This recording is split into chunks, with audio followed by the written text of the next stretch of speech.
I'm chair of Systems Department at Indiana State University, an institution with just under 13,000 students, which was established in 1865. ISU is located in Terre Haute, Indiana, about 2 hours south of Chicago. This is an aerial photo of some unknown date at ISU. The rest of the slides in this collection will be from our permanent art collection. As chair of systems, I oversee electronic resources, desktop support, open educational resources, scholarly communications, and system administration. We host and support special collections, digital initiatives, and digital humanities projects.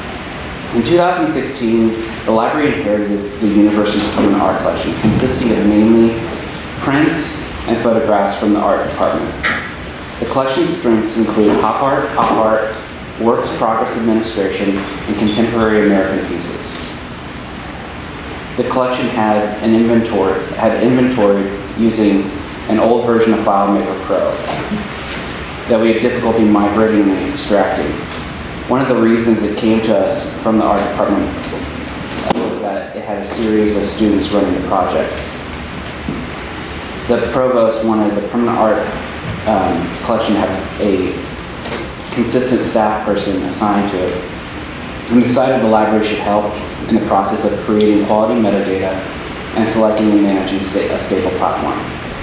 This would help create long-term continuity to the permanent art collection.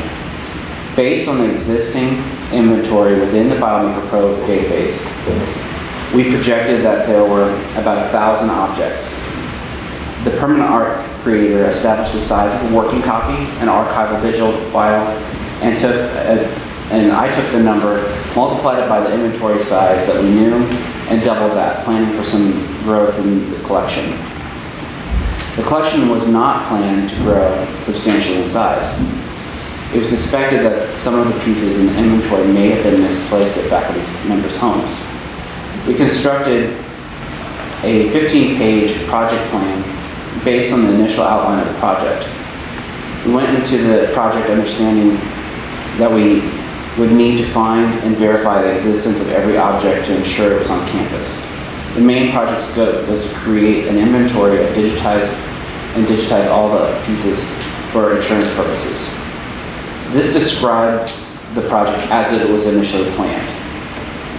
We allocated the hardware, selected the software, then started the inventory and digitalization project. Many of the pieces had been in place for decades and/or since they were acquired by the institution. There were requests to start moving pieces, and it was requested that we create a form to allow for these requests to move pieces across campus locations. Then the project scope fell apart. The permanent art curator asked to track the history of the movement of the objects. Then the professors wanted to see pictures of all the objects they could request for their offices and for meeting rooms around campus. We created an ASP.NET web platform to view, search, and request objects. More and more objects were added to the database. We fell victim to our own success. The art faculty members saw the inventory database that we had viewable digitized objects, search features, and they began to utilize it in their courses to connect students to objects they could find on campus. More features, including browse features by discipline, artist name searches, and other such groupings that were relevant to the courses were requested. This was because we had a very prescriptive search that was an exact match, so they wanted indexes. Meanwhile, through our inventory process, we discovered the original 1,000 objects was in fact 4,000 objects, and growing. We were running out of server space. Thankfully, I run an independent IT department, and I was able to allocate more space.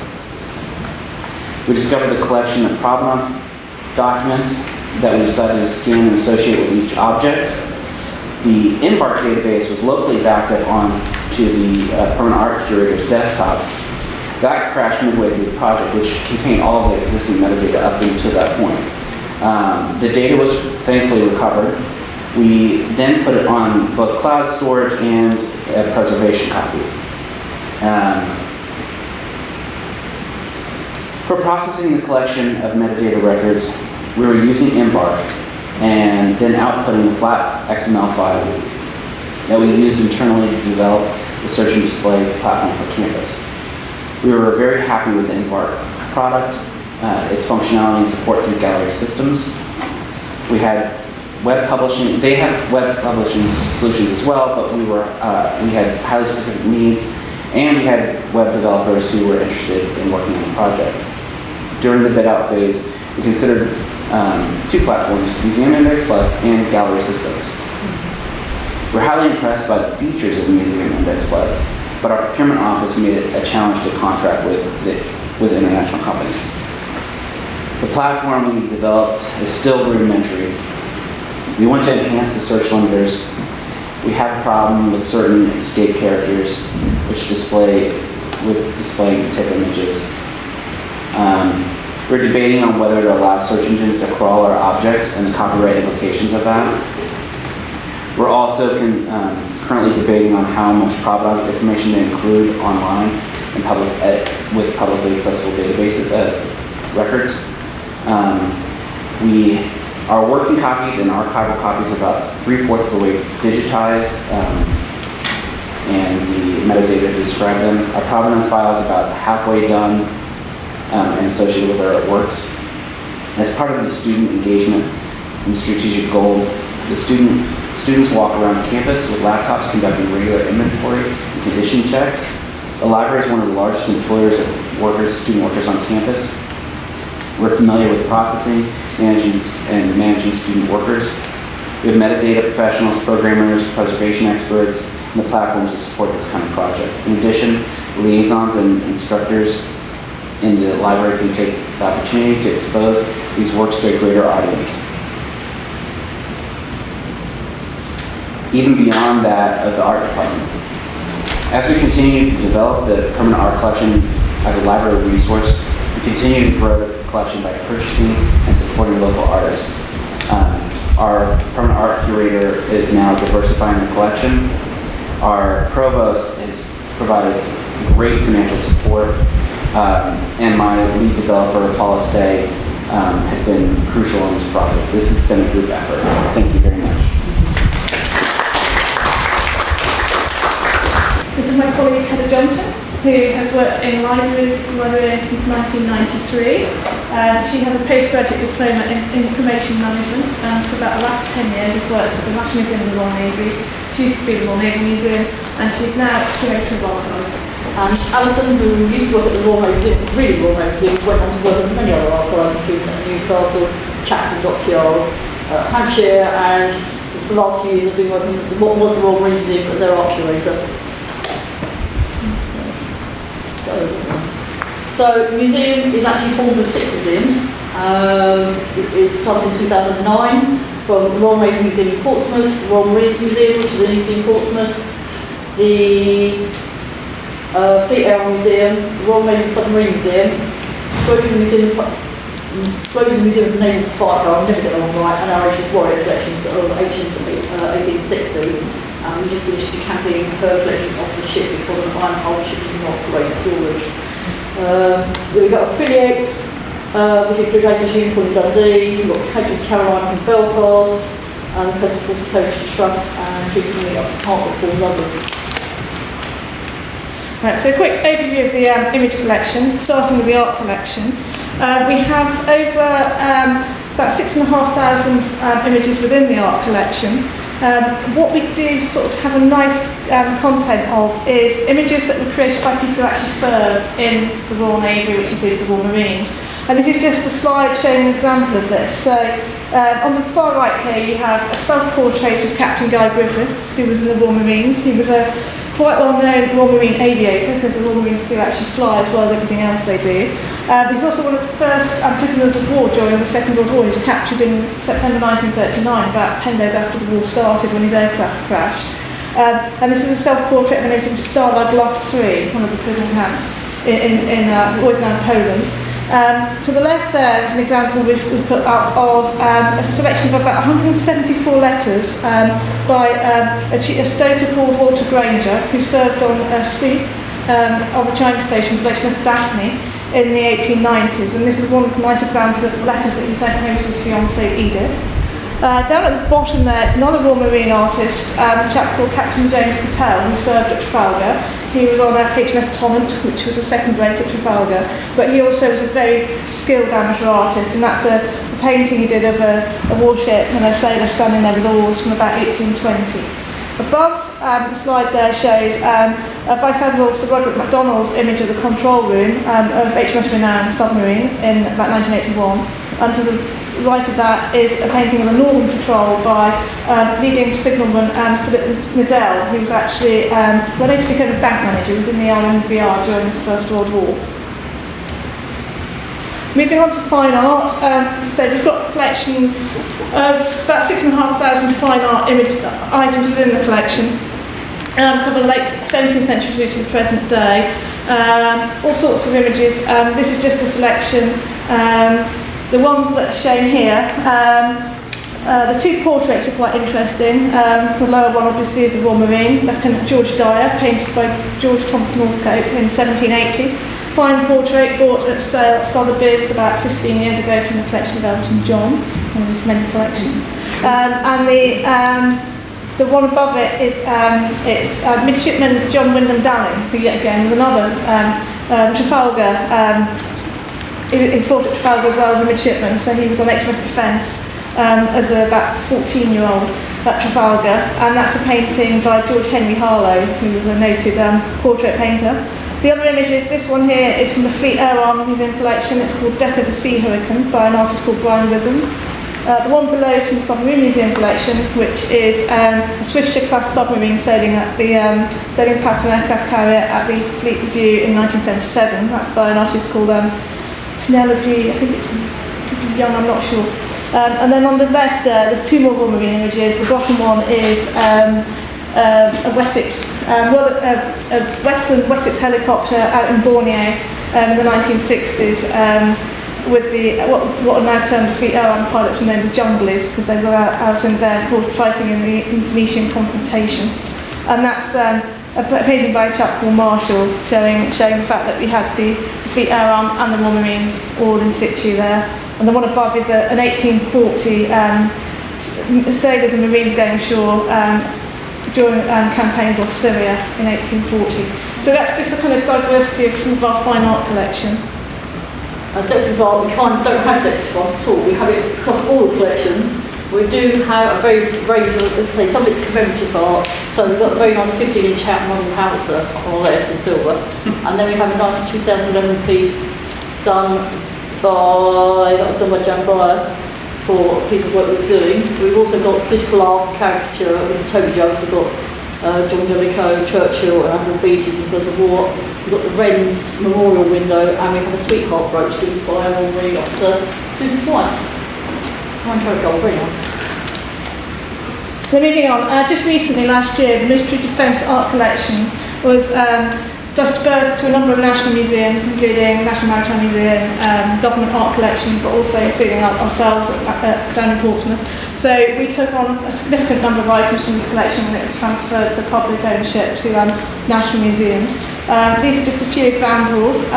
So on the far left is a Stephen Bone painting of the flight deck of HMS Precursor.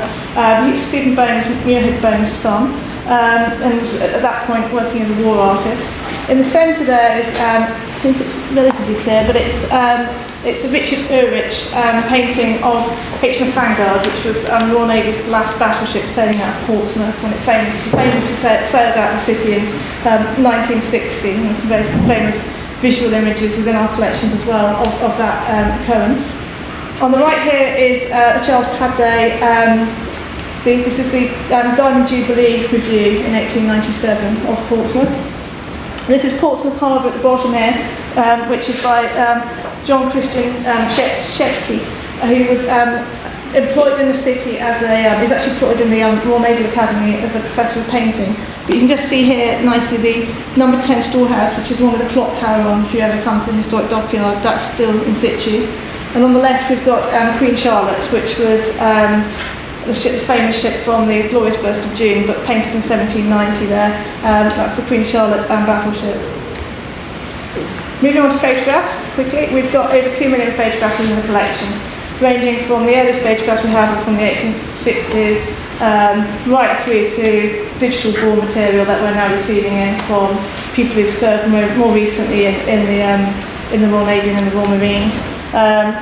Interesting ones there, Holland 1, which is the Royal Navy's first ever submarine, battleships, a bombardment at Gallipoli in 1915. The one in the far left corner is Osnabrück, that's Royal Marines 4-5 Commando, or 4-5 RM as they were at that point, but they're fighting in North West Europe during the Second World War. Right, illustrated manuscript volumes. We have thousands of them because I'm probably Alison with first check speed. The Navy actually had encouragement in teaching people to draw. It wasn't really disciplines that they taught for observational purposes, either for doing charts, for doing observations, and they had a very keen eye on it. So we have lots to say. Several examples. These ones come from Marine Ernest Young, who is stationed in North Africa World 2. Left one is unknown marines in an unknown place, and we have a lot of these. So one of the things we try to work on, and I'll come further on, is trying to identify what we have in the collections from other sources in our library, in our collections. Right, so here we have understanding the context. These are from an album of 13 watercolours done by Henry Grant, who was first lieutenant on HMS Pearl. This shows what was known as the Indian Mutiny, like colonialism apart. So we're trying to identify, for example, the fort on the top right image here was known as Benares, it was listed Benares Fort. It's actually possibly now known as Varanasi, and the Ramgarh Fort out in India. I've been tracing him, so in the centre image shows an image from the Navy list where he's serving the HMS Pearl, recalls his presence there, and the map at the bottom shows a map is from contemporary records of that campaign. So we're trying to plot out where it all comes from, how to contextualise it, and we catalogue it. Right, just moving on quickly to print volumes and art history. These two, well, so the one on the right is a pretty famous image because that is the funeral of Lord Nelson there at St Paul's Cathedral in January 1806. That's by a drawing by William Orme. On the left, it's a Thomas Rowlandson print. It's of a receiving ship at Sheerness. From a publication about Johnny Newcomb? Yes, it is in 1818. We've got lots of other publications on, obviously people like Dominic Sears, the war artists like John Worsley, and artist like Adrian Jones, who was actually an army vet before he became a sculptor. Right, so we've also got quite a lot of technical imagery. So while not the Science Museum, we can have a lot of things that are related to it. So top left we've got an improvised runner for about 1740. We've got an awful lot of battle damage here on the right from the Battle of Jutland in 1916. We've got laid anchor, ship anchor and a steam valve from the first sort of 1909 period. And at the far bottom left, so bottom right, if I'm sitting at it, is a way of putting fresh water from a warship in 1780. SeaMore. Just moving on to recent acquisitions here. The ones on the left are two recent acquisitions. The one on the bottom there is, I think it's Sea Vixens, that's a photograph that's recently come into our Fleet Air Arm Museum. The one on the top there is one of 4 watercolours of trawlers painted by Lieutenant Commander RNVR Berkeley Moore, who these came in last year, and they're just quite a stunning collection of an area of naval history people probably don't realise that they actually were involved in trawlers. The trawlers were actually used during the Second World War. On the right here, these two contemporary artists. The top one is Gordon Rushmere, who he was embedded with the commandos Royal Marine Commandos in Afghanistan in 2007, and this is one of those paintings. The Royal Marine Museum commissioned him to paint 12, so that's called Scotland Sanger. That's in Helmond. And the one on the bottom here is by Lachlan Gowdy, who we've just had an exhibition of his work of the building of the Queen Elizabeth class aircraft carriers and also the Type 45 destroyers. And this shows a midship section of Queen Elizabeth class entitled Ready for the Scythe. That's from very recent time. And accessing them, there's a challenge because there are many different stores in many different formats. We do take inquiries via email, and we do try and help out where we can with images. If you've got a media request, we try and do that in a timely manner. We haven't got our collections online yet because we've tried to we've imported 6 catalogues in very much different states from different program systems, so if you can imagine the data quality is variable. So we have a print on demand system which is quite limited at the moment. We want to add more to it, and eventually we hope to get a demo system up or going on Patton's hopefully later this year. Thank you very much. Thank you very much. Thank you very much, Heather and Alison. Fantastic. What an amazing range of stuff you've got there, and highlighting areas of naval history that perhaps, as you say, are uncovered by images such as that. Fascinating for researchers and historians. Thank you. Right, now our next presenters are Rebecca Daniels and Caroline Penn, who are going to talk to us about administrating and curating the V&A Illustration Awards 2018. I'll introduce myself. I'm Rebecca. I'm the online services librarian at the V&A, and this is Caroline. Caroline's a service assistant at the V&A too. We're based in the National Art Library, and we curate and administer the V&A Illustration Awards, which happens annually. It was first established in 1972 and has since become the UK's most prestigious annual illustration competition. It's completely free to enter and aims to recognise the very best in book, editorial and student illustration in the UK creative industries. So each year the awards are administered and curated by staff in the NAL with generous financial support from the Enid Linder Foundation and the Memorial Fund. Each winner receives a trophy and a £3,000 prize, and a ceremony is hosted at the museum to award those winners. The Illustrator of the Year is awarded an additional £5,000 prize, and the student runner-up gets £2,000. We should say that John Burnham Lord on the far right there was our winner this year, and currently has an exhibition at the House of Illustration, which is on until November. You say the name again? John Burnham Lord. He authored The Giant Jam Sandwich. Ah, yes. He won for his illustrations for Ulysses this year. So the 2018 awards were open for entries from October until December. The awards team composed of myself, Caroline, and project manager Martin Flynn, who's also head of information services at the NAL. This year we had 3 ambitious objectives for the awards. Firstly, to secure funding from the Enid Linder Foundation by improving the prominence of the awards, both within the museum and within the public arena. Secondly, to increase the number of entries, which had dropped the previous year. And lastly, to challenge fixed perceptions both within and outside of the museum by promoting the practice of illustration and contemporary techniques as deserving recognition.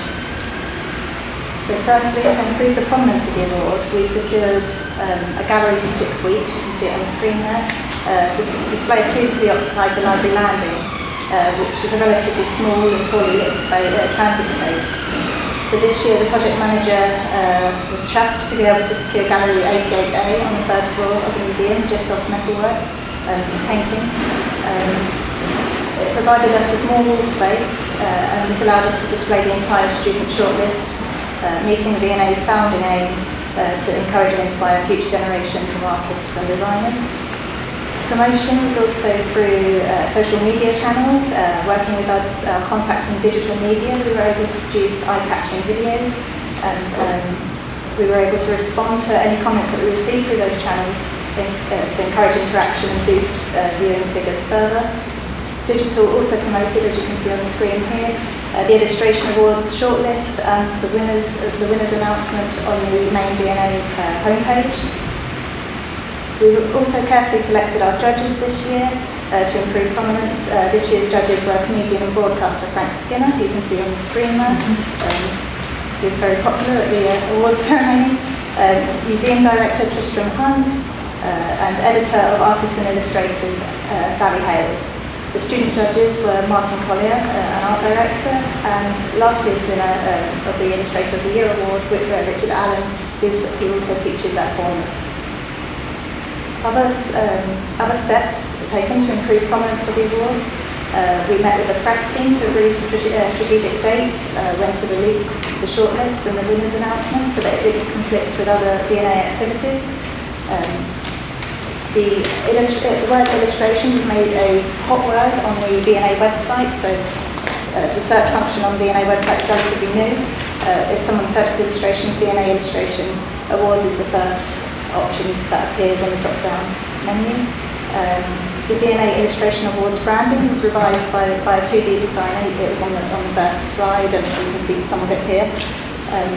This was used in the display itself. Regular posts on the V&A blog, and we gave a curator's talk to the Word and Image department, and we're here talking to you about it today to improve the prominence of the awards. So one of the ways we went about trying to increase the number of entries to the awards was an improved social media presence, and we achieved a 42% increase in entries this year, and we think that social media presence had a sort of key role in that increase. We had over 1,100 entries this year. We also reviewed and updated our mailing lists and ensured that our industry and university contacts were up to date. Many industry representatives were also invited to the awards ceremony, and they've commissioned previous winners of the awards. In addition, we respond to social media comments, and we have a dedicated email inbox where we set up auto-replies and standard responses to general inquiries that we get. It's a good way of ensuring that we respond efficiently and consistently. The main V&A contact centre also knew to direct any inquiries about the illustration awards to us. So to challenge fixed perceptions of illustration. So illustration is the most accessible form of visual communication. It's part of our day-to-day lives and exists in an ever-increasing array of printed and digital media, giving visual form to stories and ideas. Perhaps due to its practical application, illustration is not often conferred the elevated status of fine art. To address this, and meet our third objective, we included preparatory works in the display to show how traditional and contemporary methods are often combined when creating an illustration. So this involved regular liaison between myself and the winning artists to find out more about their processes for the information panels within the display, and we're keen to do the same next year. So what did we learn? The awards aim to support the UK creative industries. However, the publishing industry is changing, and it's becoming increasingly difficult to determine what is a UK-based publication in the context of self-publishing and global publishing houses. So radical changes are taking place, I'm sure you're aware, in the publishing industry within the UK, with the UK holding the highest rate of e-book sales in the world. Reflecting this, a number of our entries for the editorial awards were online only, so they weren't available in print.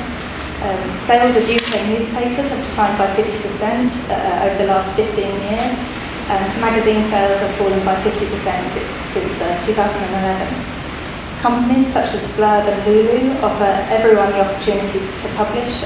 What constitutes a book is always changing with the increasing popularity of artists' books, scenes, and the increasing variety of formats used. In response, we're reviewing our terms and conditions of entry for the 2019 awards to try to open them up a bit more. And also looking ahead to 2019, we're working with our IT and digital media and museums data champions to review our website and our mailing lists following GDPR compliance and cyber-centric compliance for the museum. So I started in this role a month before the awards opened, having no curatorial experience previously, let alone a world-leading art and design museum. One of the most useful tools to me in my role was my predecessor's schedule for the 2017 awards. Went through that with a fine-tooth comb. I recommend if you take on a project such as this and you know it's going to happen again, just making a note of a time frame of key tasks to complete for the following year. I also found there's far more than meets the eye when potting up a display. From September until May, we were in regular contact with a huge range of departments. We've listed them here. So book and paper conservation, digital media and social media, registry, 2D and 3D design, AV, technical services, an editor and interpreter to help with writing the text for the display, the web team, What's On Guide, V&A magazine, did an article on the Illustration Awards, the press team, the events team, the awards ceremony, the print unit. A lot of our work, as I say, was digital only, so we had to get it printed out for our print unit, had to acquire high resolution files from the artists, portering, other curators, and each department's an expert in their field, and it's important to take on their advice However, they do not have the overview, and it's equally important to pay attention to detail when reviewing their responses. For example, our design team sent back plans, and there were certain things that needed adjusting. Missing artist work. So don't be afraid to ask questions or make suggestions. So this year the display has now finished in the museum. However, all the entries can be found on the Illustration Awards webpage. Previous year's entries are also available, and the website performs as an online illustration archive in itself. Entries for the 2019 awards open in October. Next year we hope to occupy the same gallery for 12 weeks this time. So if you work with students, they don't have to be illustration students. If you know a student that's interested in illustration outside of their course, do encourage them to apply. It's free. They don't have to do work for the Illustration Awards. They can upload coursework that's already in existence, and they could have their work displayed at the V&A. So it's a fantastic opportunity. Looking ahead to 2019, we aim to build on this year's achievements to improve the prominence of the awards. As I say, we're securing the gallery for double the amount of time, 12 weeks, and we're reviewing how we communicate with entrants as well. And to increase and sustain the number of entries that we achieve this year, we are looking at meeting our Cyber Essential requirements. We're working with IT to review our whole entry system as well as our website. And we're also looking at common inquiries that we received this year to review and clarify the terms and conditions. We also work with the Association of Illustrators. We attended the World Illustration Awards display at Somerset House, and it's given us lots of ideas for the 2019 display. That's it. Thank you.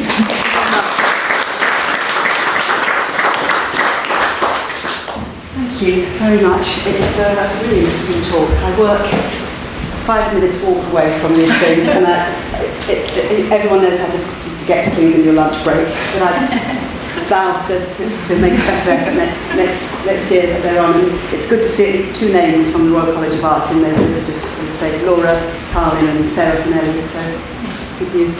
At a time when illustration, as you say, is changing, the world of illustration is changing so much in the digital world. And wonderful, some wonderful works there.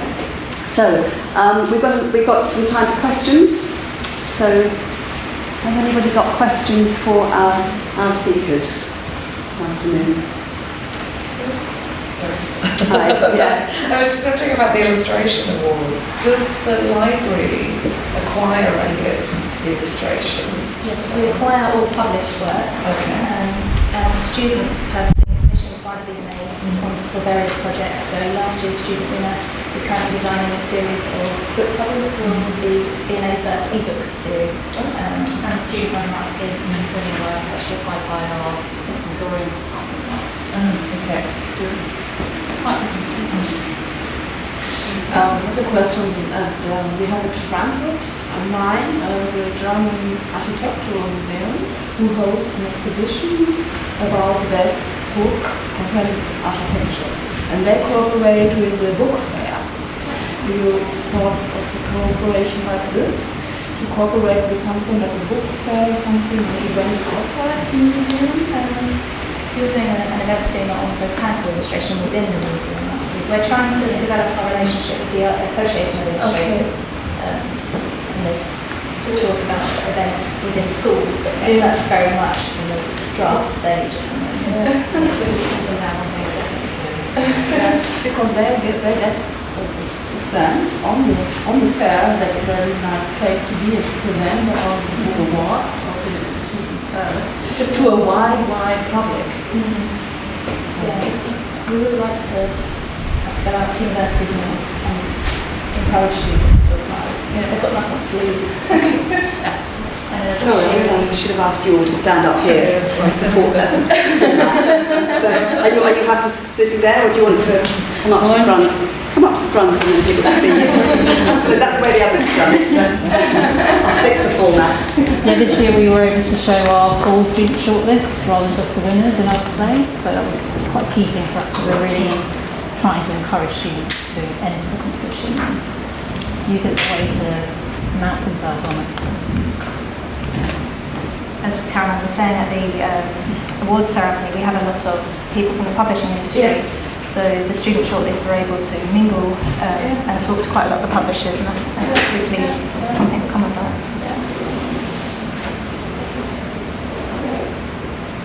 Questions? I've got a question for the Royal Navy.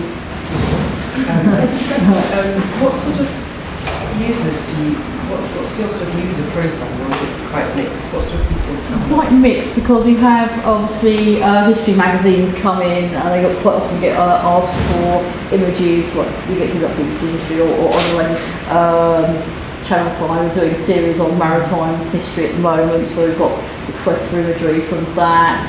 We have students come in, particularly Greenwich and University of Portsmouth run naval history courses. Also there's one at Exeter, so we get requests for material on that. We have overseas navies, linked to navies like particularly Canada, Australia, New Zealand, come back to us because their services evolved from what the Royal Navy going out there exploring the world. We also get things on salvage, because things like imagery on salvage and wrecks, and piracy, and some of it's quite contentious, and we have to be quite empathic and sympathetic on how the material's used. So the prisoner of war material is quite sad, and we had to be we made people aware of the kind of content they might be facing when they ask for it. Sometimes people are asking, I just want a picture of my great granddad, or details on how he made his aid. And actually, some of those are quite graphic, and we have to be aware of data issues. You have to say, you said you are, but this might upset you. I thought it was very moving to see some of the work that's done by acting, that sailors who were active and on duty. Absolutely. I mean, we have that they had the energy to produce that wonderful work when they were, obviously busy in front of the war. Yeah, we do have quite substantial areas. I mean, there was a favourite of mine, we didn't put him on the slide, which is a chap who was a Lieutenant Colonel Masters from the Royal Marine Light Infantry in the 19th century, based at Chatham at the barracks there. He served in China in the 1860s, and we've got a lot of his work within the collection that was purchased at various auctions. And there are a number of examples all the way through all the branches. It's a really good unifier for all the branches of the Fleet Hour and the Royal Navy, surface fleet, submarines and Royal Marines. It's across the board. There are people drawing just because they did it because they like to draw. They were very talented, some of them. I was going to pick on what the Wellcome Foundation said, that some of the art is actually quite cathartic. And there was Fort Nelson did a contemporary, who's not part of our network, but does, is part of the Royal Armouries, did an exhibition about 8 years ago of artwork done by people suffering PTSD, and how they come to terms with that, and how they receive some of their images. And again, they put that up very discreetly behind an area, so you could choose to go there or not. But they put them notes up. They actually put it, and again, some of that's audio based, some of that was visual, some of it was photography. So it was a way that the world is not great, and there are people who are real casualties on every side. The political situation that brings that up. Yes, interesting. Thank you. Alison, you said you had an exhibition on recently. How many exhibitions do you have? We have a temporary exhibition space in what used to be the Royal Navy Museum, which is now National Museum of the Royal Navy Portsmouth, which is a bit of a mouthful. That's got a temporary exhibition space. This year it was Patton, and it was his work on. He actually invited me in to actually paint within the site and at Govan, where they were building the current naval aircraft carriers and destroyers. We did one 3 years ago, which was a chap called Jules George, who was out on HMS Argyle, which is a frigate out in the Gulf in 2011. He also served, he was on board HMS Tireless, a submarine. So we had an exhibition of his work, but because it's a space that's used multi-purposefully, certainly we've had... We've got two exhibitions, so what I call is... So it's visual art, but it's tattoos. So we had somebody spend 6 hours in there just looking at tattoos. Yeah, we've got a tattoo exhibition at the moment. But we obviously did a Gallipoli one for the anniversary of Gallipoli, so I'm not sure what we're doing going forward yet. I'm not sure what the plans are, but the Lack and Gowdy one was quite a stunning exhibition because his work is very vibrant and very vibrant. I was going to ask Stephen, how did the collection arrive at the university? Who was collecting, and was it a particular figure associated with the university who collected? It's all throughout the years, but it seems to be in the 70s there was an uptick. Okay, that's interesting. And so the university just attracted, was it donations, or were they actively purchased? And donations. For the use of students and staff, or the art history? From what I can glean, it's just what they wanted to buy for their offices and right. So more for embellishing the institution than for particularly for studying purposes as such. Okay, that's interesting. Fantastic collection there. Yeah. I've got a question for Stephen. Was the library giving it because the art curator just couldn't sort it out and librarians are so good, or was it a bit back? I think it was mostly the metadata, and we've had a lot of inventory challenges on campus in general, not just the art collection. Yeah. So, and I think it's been something that the university has been aggressively pursuing, hunting down equipment and so on across campus. Yeah. Stephen, with the art collection, you said that originally they thought there was 1,000 pieces, but now you realise that there are 4,000 works of art. Have you had, who is cataloguing the work? Our permanent art creator is, along with students. Yeah. So the students will do just a cursory location, and then it's verified by our permanent art creator. Yeah. So it's a lot of pieces, and it's expanded sculpture on campus. In America, I'm trying to get the campus, Vanderbilt is doing a GPS-based sculpture where each sculpture is, then doing a 3D panoramic scan projecting onto the sculptures, and then so that you can hunt down each piece on campus. My hope is to put GPS coordinates for every object. Problem is that the objects move around. We can do that with the sculptures that are permanent, but And are some of the objects still on display in people's offices? Yes. In which case you might not want, you might want to bring into offices, to see.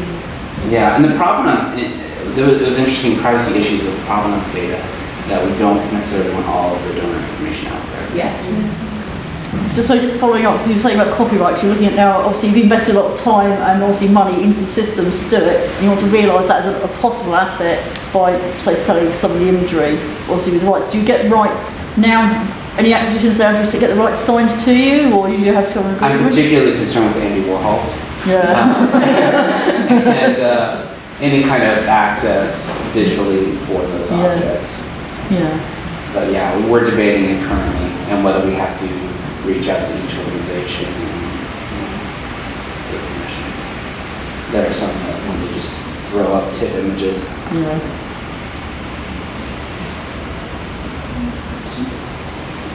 I was going to ask you two, what do you see as the future of illustration? Has illustration got a bright future? Because I know a lot of illustrators are slightly anxious about the future for their work. I've read quite a few AOI publications and illustration handbooks, and they all say that the future's bright. Definitely the illustrative style is coming back to fashion. People want to see something a bit more spoken and or personally done rather than just a generic I think you're right. I think I've noticed in my institution the handmade and the material is becoming much more interesting, I think, for students and And the formats are changing. The context of illustration. Interestingly, the Artists Association of Illustrations, they have a whole category on illustrative advertising as well. So it's illustrators that have been employed by advertising to advertise some products, and they do hand-drawn TV advertisements as well as posters and things like that.